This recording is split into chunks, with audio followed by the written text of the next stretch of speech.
readers, it is Wolf Girl, and today is my first book review for you guys.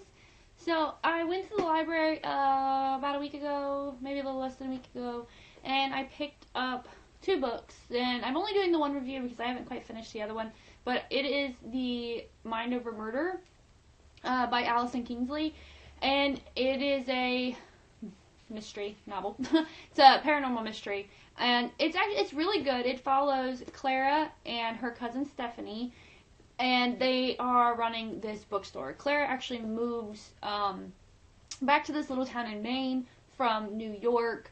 She had some pretty nasty stuff happen to her there, and you come to find out that she can actually read minds, and she's like pushed this sense, they call it the Quinn sense, out of the way, and she hasn't really relied on it too much, but she's forced to use it because a murder happens, and her cousin Stephanie really wants her to use it to clear the name of one of her assistants at the shop. And so I really enjoyed this book. It was a very fast read. It's not a very big book, obviously. I think it's only like 250 something pages long, and it's got a nice little end to it. It is a series. It is the Raven's Nest bookstore mystery, and it's the Raven's Nest mystery series, so it continues on. I will probably keep reading them.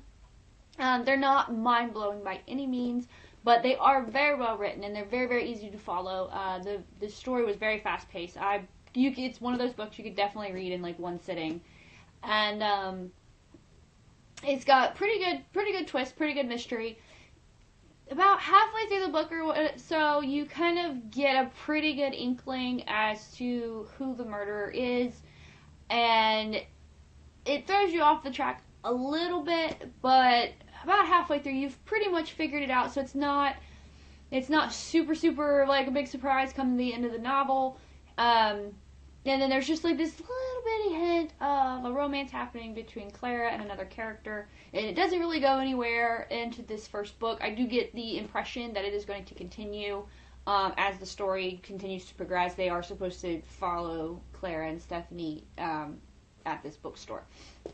So overall, it was a really good read. It's really nice for a short read, something that, if you don't have a whole lot of time and you're not really wanting to invest hours and hours and hours on reading, something I would suggest picking up, especially if you like mysteries and kind of that paranormal world. The characters are really nice. They are pretty well developed. I think Clara stands on her own really well. Her cousin Stephanie also. There are a couple of spots in the book where I kind of lose track of who's talking. Not so much who's talking as to, because like when her Quinn sense comes into play, she's trying to fight it. So you're not really sure if she's talking to another character or if she's responding to what she's hearing in her head. So there's a couple of places where I get a little confused and I'm not really sure who she's talking to. Like, is that a voice she heard or is that somebody actually saying something? So it loses me in just a couple of spots, but they're really minor and they're very short, so it's easy to just keep going. And it's got good tension. The book has good tension, and like I said, the protagonist, she's a really good character. She's got a good bit of depth. She's trying to hide a few secrets, and I think her struggle and her traumatic event that happened to her in New York is a little overplayed. For my liking. Now, this could be, too, because I read books where things are so dramatic and tragic and that, when you run into, like, a normal life crisis, it seems a little bit minor. So that might take kind of into account why it just kind of was, I don't want to say as severe as what it's played up to be, because it is pretty rough on the main character.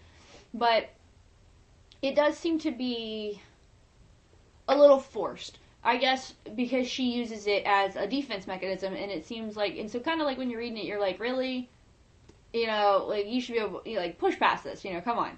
So that's kind of like my only hindrance to it. But as far as the way the book was written and the voice of the author, it comes through really, really clearly, and I really enjoyed it as far as the setting and the descriptions. It was very well described. You were able to picture the book very, very well. So that was enjoyable for me.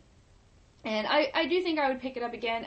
I'm not gonna put it on my top 10 favorites, but for a small little mystery murder novel, it is very cute and it's very sweet and very easy to read. So that is my first review for you guys. If you guys are interested, it is again Mind Over Murder by Allison Kingsley. Cute little book. So let me know if you guys have read it and what you guys think about it. If you have any different opinions, anything I didn't cover, I will take constructive criticism since this is my first book review. And I guess that's it for this video, guys. So I'll see y'all next time and keep reading.